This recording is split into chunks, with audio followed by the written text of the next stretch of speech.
It's Friday. Welcome to Politics Tonight, where we dig and go beyond the headlines for informed analysis of major political stories in Nigeria. I am Olajumoke Olatunji. With less than 42 days to the conduct of the 2023 general election, alignment and realignment are taking place in various political camps across the country. Former Minister of Health, Professor Nwosu, resigns as a member of the People's Democratic Party, PDP, with immediate effect.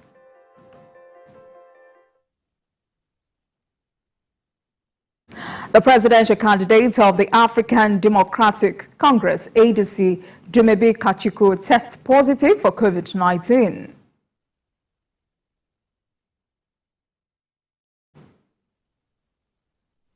And on the interview segment for today, we will be discussing the new Nigeria People's Party, NNPP's agenda, with the party's candidates for Abuja South Federal Constituency comprising Gwagwalada, Kwali, Kuje, and Abaji, Comrade Gloria Okolubu. Welcome to Politics Tonight. Stay with us.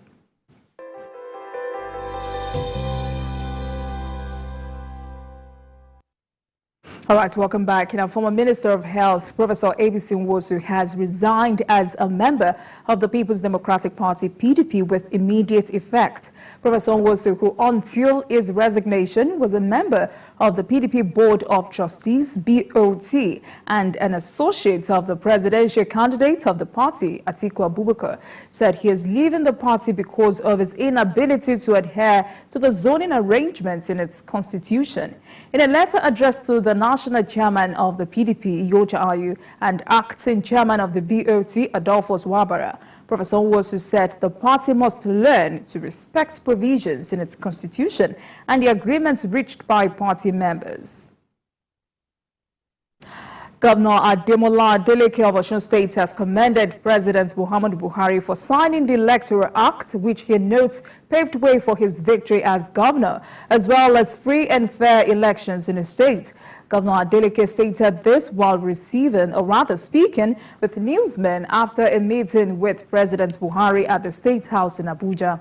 The governor, elected on the ticket of the People's Democratic Party, PDP, is visiting the State House for the first time since his inauguration in November 2022.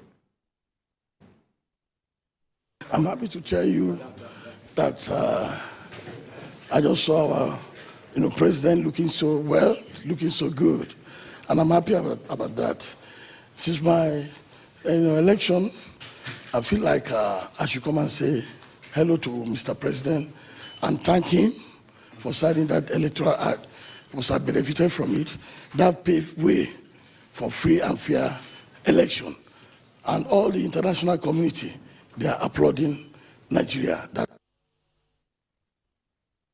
In Kogi State, Governor Yaya Bello has declared that the presidential candidate of the All Progressives Congress, APC, Asiwaju Bola Tinubu, will be sworn into office at the end of President Muhammadu Buhari's tenure in May.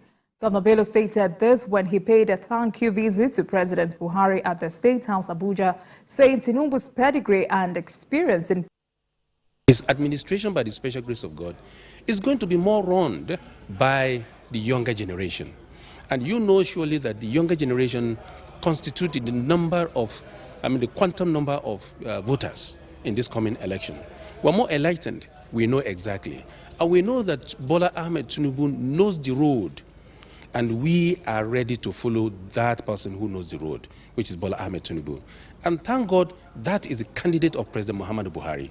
And that is why you could see that President Muhammadu Buhari is already campaigning for him. He's already a good product that has sold himself. He has distinguished himself.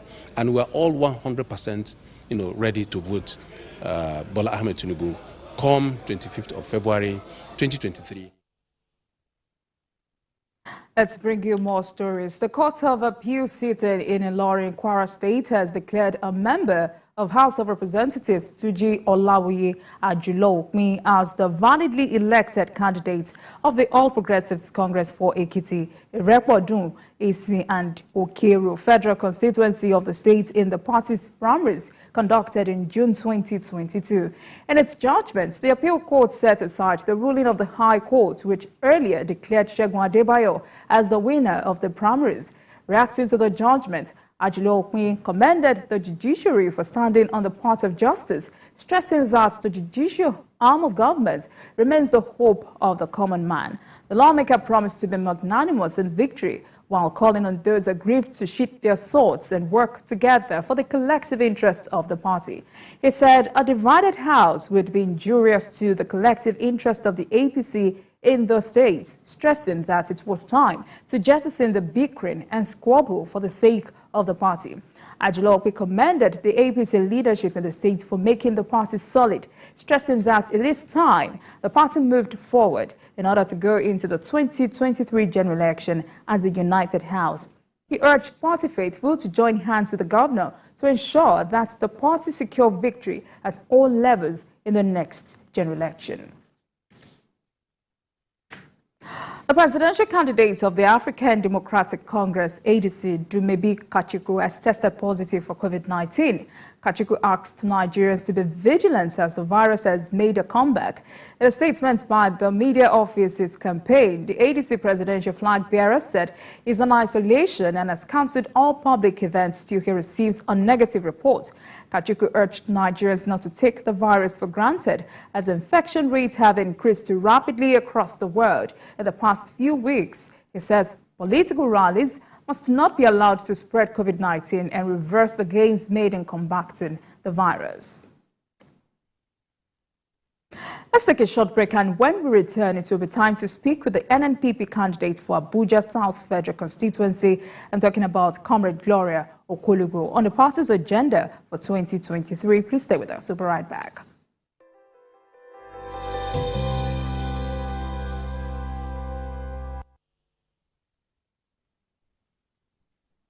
Welcome back. You're still watching Politics Tonight, digging beyond the headlines. And now to our interview with the guest of the day. I am now joined by the candidate of the New Nigeria People's Party, NNPP, for Abuja South Federal Constituency, comprising Wagwalada, Kwali, Kuje, and Abaji, Comrade Gloria Okolubo. The National Assembly hopeful is a former commissioner for multilateral relations and Abuja office, as well as former commissioner for energy in Delta State. Thank you very much for joining us, madam. Thank you so much. The pleasure is mine. All right, let's start with the campaigns for the election. How challenging is running on a relatively new party, talking about the NNPP, and second, as a woman? Well, the NNPP is not a new party. It has just been given a new lease of life because a number of candidates have come on board, basically led by His Excellency, the former governor of Kano State, a very competent and detribalized and experienced politician and public servant. He served in so many sectors. And so together with himself, so many candidates have crossed into the New Nigerian Party, and they are vying for so many of the seats. In fact, I think we have more people, more competent people vying under the NNPP tickets, I can make bold to say that, than most of the other parties, especially where it comes to track record, integrity. Don't forget, when a man has integrity, he attracts other people who have integrity. And the party has been an old one, but having His Excellency as a flag bearer has propped up the chances of the party, has given it a new lease of life, and it's taking a life of its own, preparing to push forth a new Nigeria. All right, you know, Abuja is... I'm talking about campaigns as a woman. Okay. Well, I've been in the political field for quite some years now, and it's not campaign for me. It's no longer a new territory. We're at home with it. It's interesting when we mix with the electorate, we talk to them, we're in their midst, they run with our agenda. I'm quite at home with the terrain. I'm a politician. All right. Abuja is relatively different from other parts of the country. So how will you describe politics in the FCT? Politics politics in the FCT is quite dynamic. It's actually not the same as other places. It's the capital city, and Abuja is calling and has been calling for detribalized Nigerians. You can't play politics in Abuja if you're not detribalized. Abuja is a melting pot. We have everybody from all over the country here. Basically, when Abuja was carved out, it was civil servants were deployed from all over the country, and spirited efforts were made to ensure that there's a planned development for every part of the city. Now, this development has been phased out over the years. Whether you like it or not, some parts of the city have suffered. And the parts that have suffered the most is Abuja South. And that is where I get interested. I had been working as a non-profit person, as a non-state actor for several years in the North. And I've been quite familiar with the people and the challenges they face. So it was very easy for me, even when I had crossed into politics, to be in tune with the people. They're very detribalized, they're very welcoming, they're very warm, and we have, you know, populations, vast populations of every single tribe and ethnic group in Nigeria here in Abuja. Now, I've lived in Gwagwalada for quite a long while, and the southern part of Kaduna has suffered.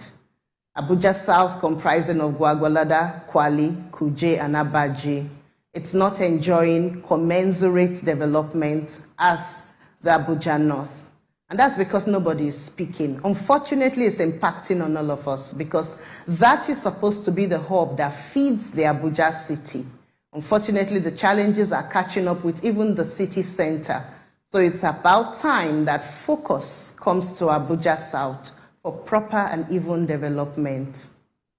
You know, yesterday on the program, I had the national women leader of the APC, and we critically talked about the impact of women thus far in this campaign. So as a woman, I will also put this question to you.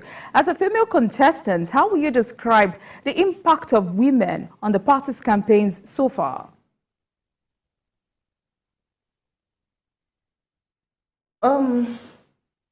The impact of women on the campaign is with the kind that says that it's just a woman thing.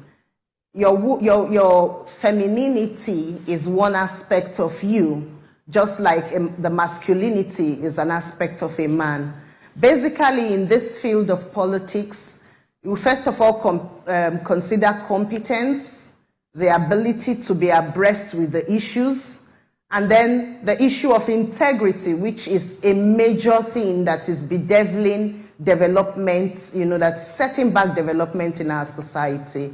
Once you set that in place and you're talking about impacting on the campaigns, then your level of impact on the campaign will be determined by what you know. You can't give what you don't have. And somehow we have a core of women who have just also been waiting. Nigeria is rich with a lot of people, human resources.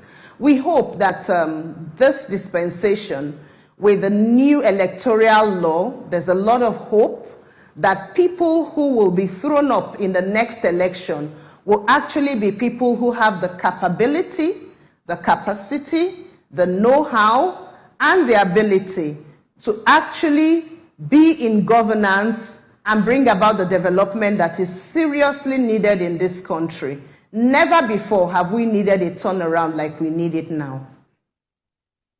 There are many people who say it's still difficult for women to get elected in the North. As an experienced politician, as a woman, what have you seen that paints a different picture? Well, I've been working in the North, like I told you, for years as a development worker. And if there's a part of this country that has actually suffered so much, ironically, for the last 8 years, 7 to 8 years, it is the North. And I say that the Northern woman's body has been used as a battlefield, and the back of the Northern man has been used as a punishment for him. It's been very sad, the kidnappings, the horror we have seen just because somebody goes on a train. He faces the kind of humiliation and threats to his life for months. We just had about 13 people released who were kidnapped from Kaduna South. I lived in Gwagwalada in that same university quarters where people were kidnapped, not too long ago. The same issues, So northern Nigeria is a place where you cannot play politics or want to lead the people if you don't understand the issues. Now, understanding the issues is one thing, and actually caring about and knowing how to address them is another thing entirely. As a woman, the first instinct of the northerner is to protect women. So it's a lack of knowledge or understanding of the people that will probably make people think it is difficult. For me, I find it easier. I find it all embracing. I find the people warm. I have been with them for so many years. Their first instinct is to protect you, especially where they know the northerners are leaders, and so they can perceive, they can tell, where you have good leaders and bad leaders. The battle in Nigeria is not about the north and south, neither is it about religion, neither is it about the sex, male or female. It's about the political elites and about the people who are suffering. Probably you will say the proletariat or the common man and the bourgeois. So every other thing is made to look like, okay, it's either a religion thing that makes it difficult to operate, or it's a male-female thing. All your questions I can see are skewed towards that. But I will actually let you know that it's more about people playing up the rich against the poor, and making the people who are actually suffering the brunt of bad leadership to want to always embrace oppression and ensure that oppression is perpetrated, because they give them the impression that we are your own. Well, we are your own, you've been there, and then there's no difference. My life is not different. The outsider cares for me more than you who is an insider. And it's a little bit more than that, So I found it a lot more. I've been more at home for years and years. I've lived in the north for upwards of 30 years. I'm 53 years old. And I schooled here all of my life, and all my advocacy has been here. When I was working in the presidency, I was living in Gwagwalada and going to work in the metropolis from Gwagwalada. And my street in Gwagwalada, nothing about it has changed, except few houses have been renovated. The dire need for development in Abuja South, it's a desperate situation. If you go around Abuja, there's a springing forth of estates running across from Life Camp, the whole of the airport road. And so there's so much work to be done. And it's not the work for learners. It is the kind of work that somebody who is competent, somebody who has the know-how, somebody who understands the terrain, and who is at peace with the people can do. A colleague of mine who is contesting in Niger State said his houseboy told him that this woman that is campaigning in your party, her name is Gloria. I'm always hearing about her. She's always coming up. I said, yes. I want to hear that the ordinary man out there on the street knows about my manifesto, knows what I'm bringing on board. I had to translate my manifesto into the local languages, and is airing because I know that I have to engage with the people. I know that I'm here because I want to speak with the people, And when they know that, what challenges could you have, for God's sake, with seeking leadership in the midst of a people who are desperately in need for proper leadership? I'm at home in Abuja South, and it's a walk in the park for me, because I enjoy what I do. I enjoy engaging with the people. And given the platform, it will give me the enabling environment to now stand on behalf of the people properly, to see that the things that they need, like electricity, water, I see the issue of development as a human rights issue. I see the issue of development, the need for decent work, the need for basic education as a human rights, issue. And seeing it from that point of view, it's their right. It's their right to decent existence. The people of the North, they don't ask for too much. They just ask for what is their own right. And then some people just sit there, they grab it in the name of, I'm sitting there on behalf of the people. And it's just not fair, the level of discrimination, the level of oppression, we had a free medical care. And then when we finished the free medical care, that was when some people who had the opportunity of constituency projects now came up to say they wanted to do free medical care, and they were doing propaganda over it. And I was like, I'm glad, even if you do free medical care from now till election, because I forced you out to come and do it, I'm happy. Because now you're doing it for the people. Your health, you're doing what you were supposed to do anyway that you were not going to do, except we came out to do it. Comrade Gloria. So we have changed the narrative when it comes to campaigns in Abuja. Comrade Gloria, South. I can see we're looking at the needs of the people, we're talking to the people, we're meeting it, and we're forcing every other party, and I'm glad about that. We've raised the bar, we're forcing every other party to do likewise. They certainly understand that it's not business as usual. All right, I can see you really want to talk about your manifesto. So let's do this. Now, if you get elected to represent Abuja South constituency at the House of Representatives, talking about specifics now, what will you do to bring good governance to your constituents? And assuming office, what is that first thing you're going to do for your people? Sorry, I beg your pardon. Didn't get that right. All right. If you get elected to represent Abuja South constituency at the House of Representatives, what would you do? Now, let's talk about specifics. Let's be specific. What would you do to bring good governance to your constituents? And assuming office, what is that first thing you would do for your people? Now, there's a master plan. There's what we call the Abuja Master Plan. And you cannot talk of development in isolation from that master plan. Abuja is being developed in phases, and I don't know if it is not yet time for Abuja South. I don't know when it will be time for Abuja South phase. So we will sit down with that development plan and look at every single thing that is going to enable Abuja South to become an industrial hub. That is the #1 priority, because the people of Abuja South are predominantly farmers, and they have the capacity and capability to feed the capital territory. There's no reason why they will farm, and then their farm products, they're stuck with their farm products, they're not able to move their farm products. If the capital territory,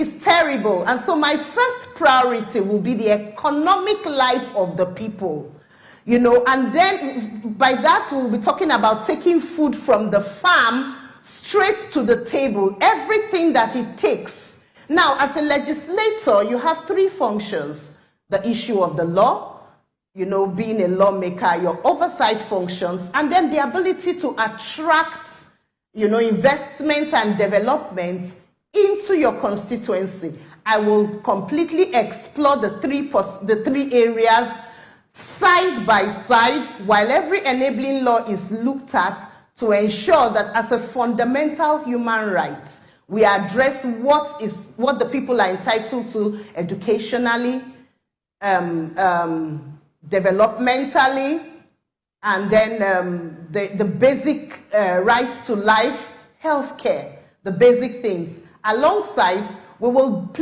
do the oversight function such that we will look. The FCT, there's no light. Light is completely tied to security.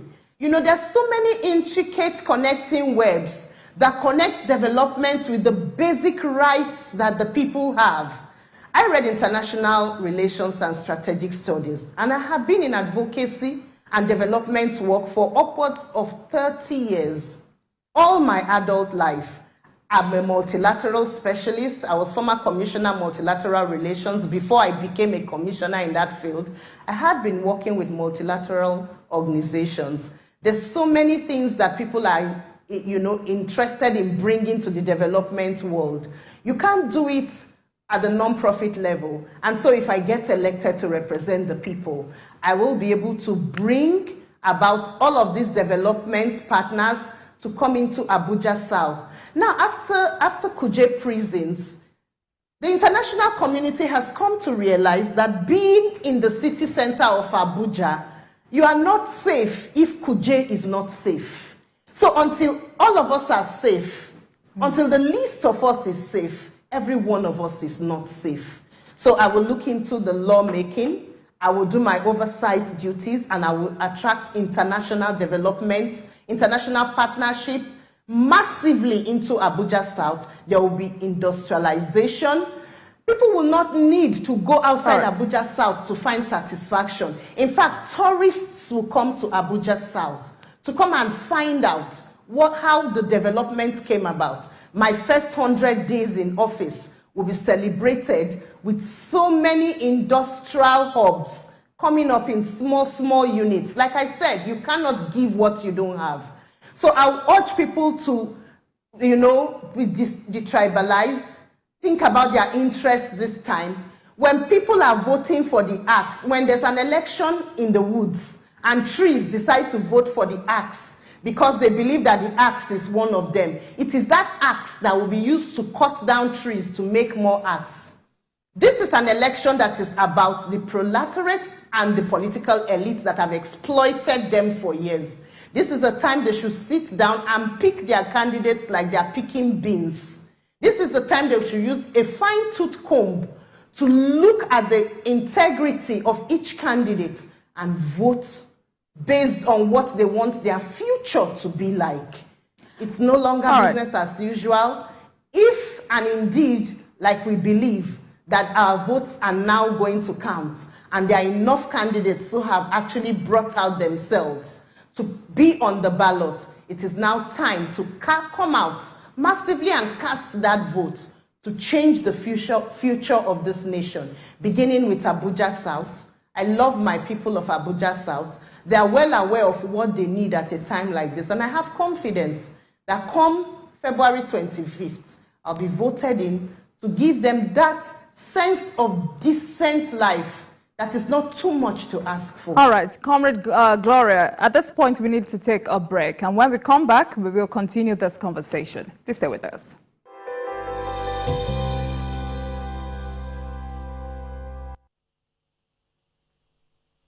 In the month of January 2023, the 4th of January is dedicated to World Braille Day to celebrate the inventor Louis Braille.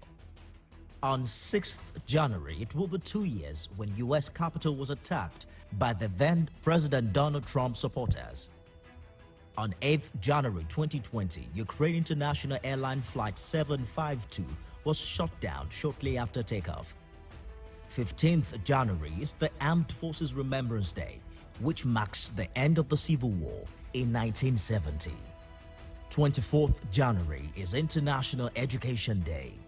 On 27th January, it will be 21 years after the Ikeja cantonment blast occurred. 29th January is World Leprosy Day, observed to create awareness on the disease.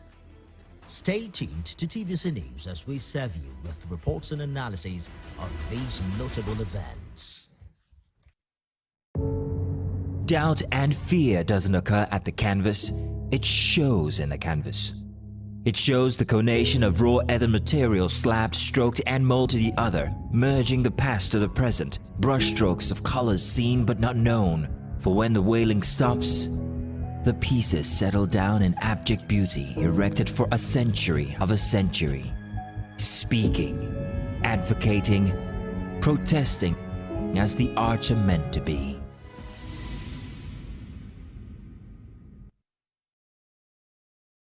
The National Assembly is a busy place. As the bastion of democracy, it is a place where bills are presented, motions debated, laws made, and the yearnings of the people are laid bare. Come with us as we take you through the workings of the National Assembly. We take you through plenary, committee meetings, and probes, all to ensure smooth working of the democratic process.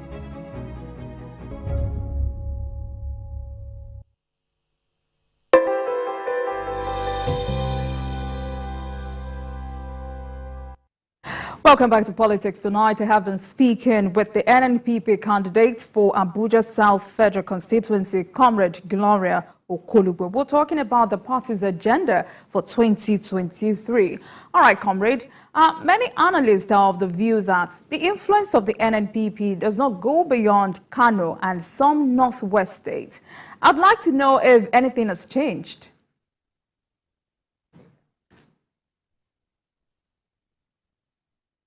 Yeah. Comrade Gloria, can you hear me? Did you get my question? Let me go again. Now, many analysts are of the view that the influence of NNPP, your party, does not go beyond Kano and some northwest states. Your audio is bad. Comrade Gloria, did you get my question?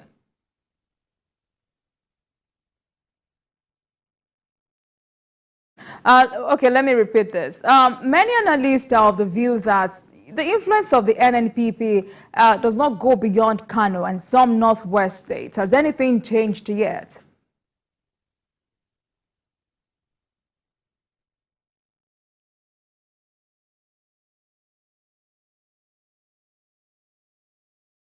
Looks like we may have some issue with her. Security, health, current affairs, governance, and so much more. I am passionate about our country. I choose to support any conversation geared towards building a better Nigeria. I am Babajide Kolade Otitoju. Join me every Saturday on TVC News YouTube channel as I discuss Nigeria and the world at large on the show Issues with Jide. This week, story than the screaming headline.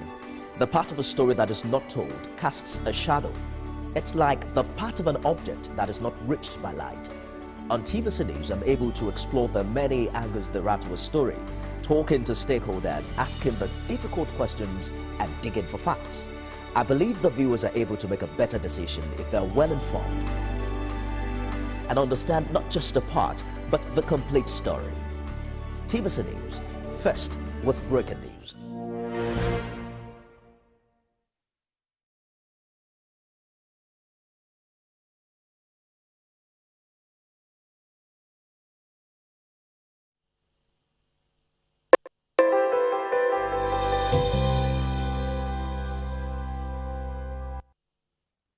Welcome back. We sincerely apologize for the poor audio. All right, I've been speaking with NNPP candidates for Abuja South Federal Constituency, talking about Comrade Gloria. We're speaking on the party's agenda for 2023. All right, comrade, many analysts are of the view that the influence of the NNPP does not go beyond Kano and some northwest states. Has this changed?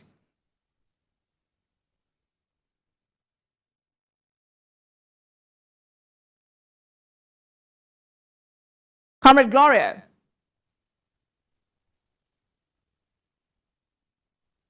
That's an uninformed view. It's assumed that because His Excellency, the former governor of Kano State, wielded and still wields a very strong following in Kano State, there is a political and mischievous attempt to try to say that it's limited to Kano State. Unfortunately, and they will find it to be so during the election, that, you know, the worst mistake you can make as a politician is to underestimate your opponents. And it's okay for us if they want to humor themselves and try to convince themselves that that is the position. His Excellency Dr. Engineer Musarabi Ukwankwaso has been going around this country commissioning offices in every single state of this country.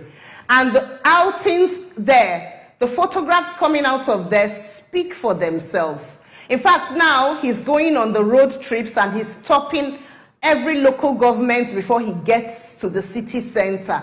And the kind of crowd, some of us can't even move with him because of the kind of crowd and following. We're not talking about hirelings. We're used to people, you know, we're seeing the videos and everything where they're handing them money, and even when they hand them money, they don't want to even stay till the end of the campaign.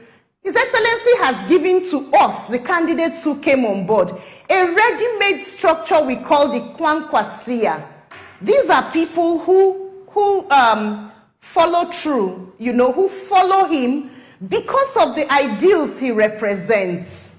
They follow him without looking for money. They follow him because they believe that with what he has done, if he becomes president of this country, the kind of turnaround that we will find. And it's a kind of belief that is not, you can't fake it, you know. And most of the candidates that have been attracted to come on board the NNPP with him are the same kind of candidates. Like attracts like, you know. So there is the formation of solid structures that have been meticulously built over the months without making noise. And so everybody who is contesting under the NNPP platform has their solid structure, both for the state houses of assembly, the House of Representatives, the senatorial candidates, and the gubernatorial candidates. Don't forget, every politics is local. So NNPP is ready, it is poised, it is structured, it is well, you know, established on solid foundation. And come the elections, it will resound at the polls. And those who have been just saying it because they want propaganda, because they know that our people kind of tend to say, you know, when they feel that, you know, somebody is not going to win, they will say, well, let me not waste my vote. Unfortunately, that's not going to work for them this time around, because the people are wiser. And the people who are the grassroots following of all the candidates under NNPP, and those who also have studied and known His Excellency, who is the presidential candidate of this party, know better than that. So unfortunately, that propaganda is already dead on arrival. So earlier in the week, your party inaugurated a 1,053-member presidential campaign council. It's just a few weeks to the elections. How much ground can the council cover? The floor. Comrade Gloria, earlier in the week, your party, the NNPP, inaugurated a 1,053 presidential campaign council. And of course, it's just a few weeks to the election. So I want to know, how much ground can the council cover?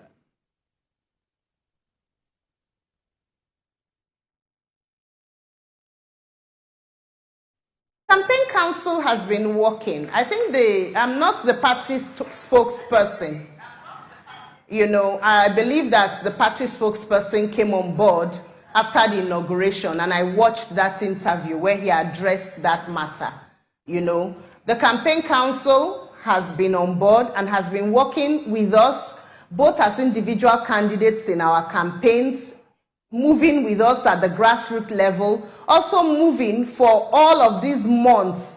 If you watch the trend of NNPP, we are not just beginning to, we are beginning to flag off. But if you want to be sincere to yourself, what we have been having has been more than flag off campaigns. When His Excellency goes round to commission offices of candidates, it has been on for several months. So the inauguration of the campaign council was a formality, as it were, you know, and now flags are being handed over to candidates. However, the council has been in place. The members of the council are not strangers to the candidates and to the presidential candidates. And so they have been doing a lot of work, massive work. Again, I remind you, every politics is local. It's not the crowds, you know. I was telling you about Abuja South, how we are forcing people to now make their campaigns to become about the people themselves. It's no longer about just renting crowds and going and sitting down and shouting and talking to rented crowds. We have been doing the real work. So every single member of that council has been an active participant with the party, right from when we flagged off these campaigns, and it's been consistent. All right, let's talk about women again. Women representation in politics and governance in Nigeria is still a far cry from the 35% affirmative action agreed upon in Beijing. What do you think are those factors hindering participation of women in politics?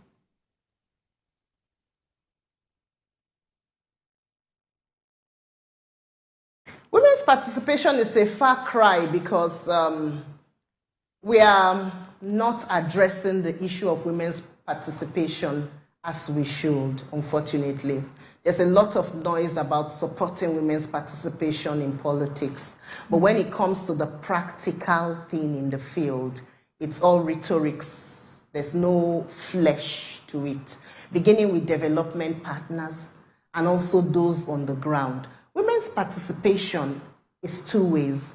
They work at the party level as officials in the party, and they also come out to contest for elections. Thereafter, when we finish with the polls, there's also the issue of appointments, you know. So when we put the cart before the horse and we start talking about 35% appointive offices, when we try to push 35% minimum for appointments, and you don't even have up to 10% in parliament to push that law. Because don't forget, affirmative action is what is meant to bridge the gap, to help us to catch up. But you see how many times the bills, no matter how well packaged, were shut down at the National Assembly. We thought to this next electoral cycle, you know, we would have regigged and we would have, you know, sat down and realized that the most important thing is to actually support women in every way that we can, to see that women actually come out and contest elections and win elections and occupy elective positions, especially in parliament. Because at the end of the day, most of the things that happen in the land are about the laws of the land.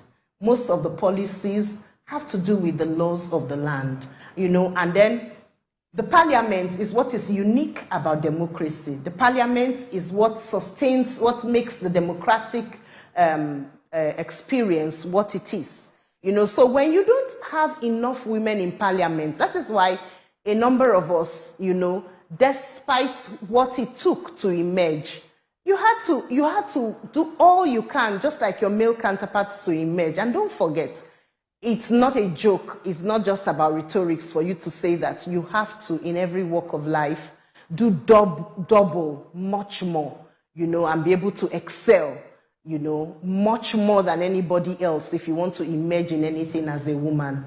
The society is structured in such a way that you are already swimming against the tide, you know. But we have come up, we have been through so much in our professions before you get to a point where you will emerge like this, you know, and say you are standing for elective office. It behoves on us as a people, if we actually mean that we want increase in women's participation in politics, we should actually address it from the point of view of making the environment friendly for women to engage in the political process.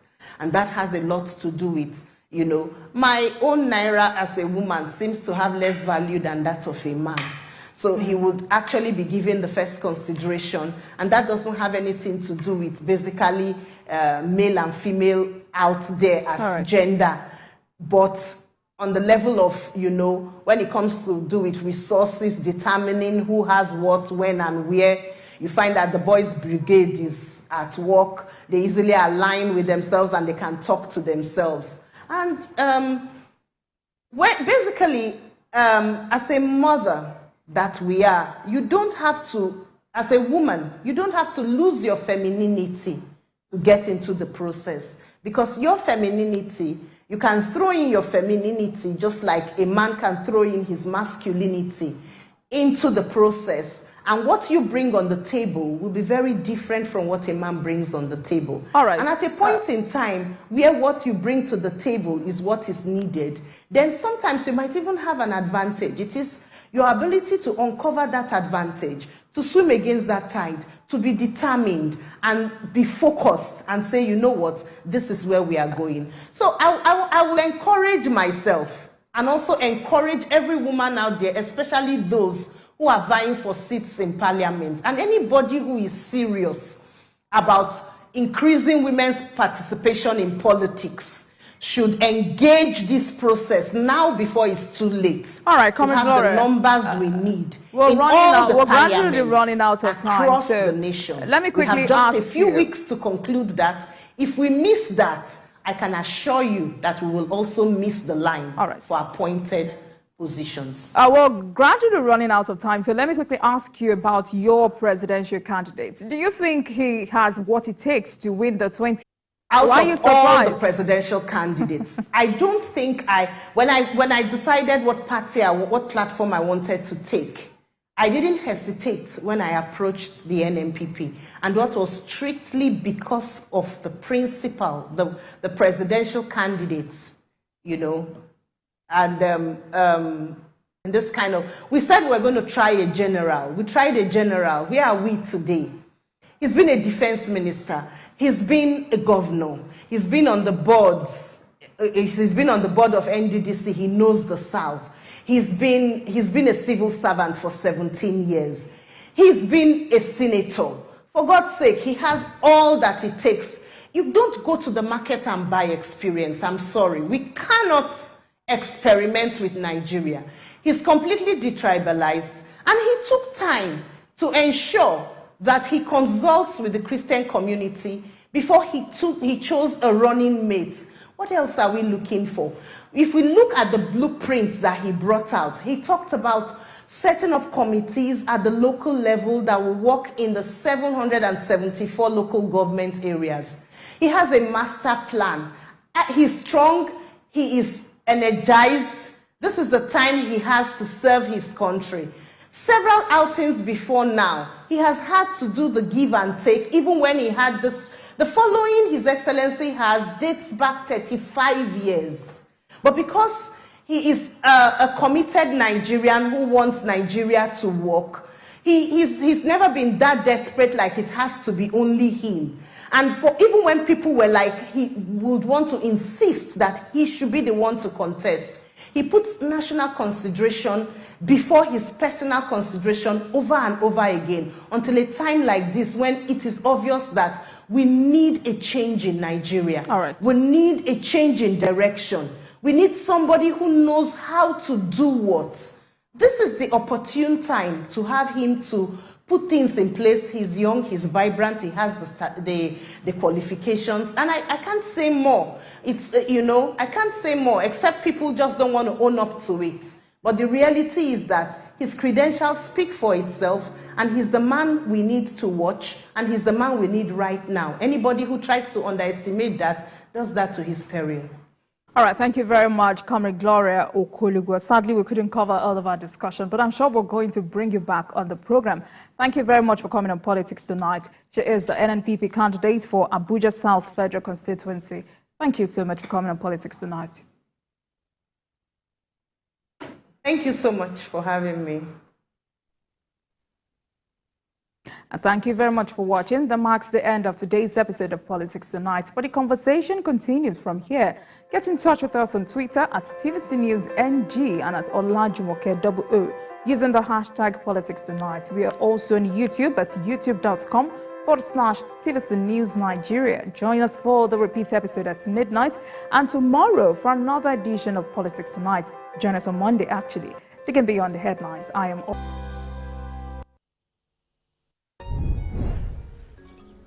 Good morning. Good morning. Why is your sun shining like this? Can't you see that Harmattan season is here? We need to protect our children from this dry weather.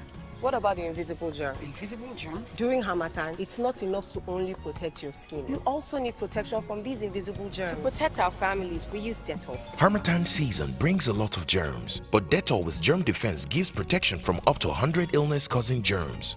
Be Dettol sure. Never miss a moment. Instant breaking news from all over the globe.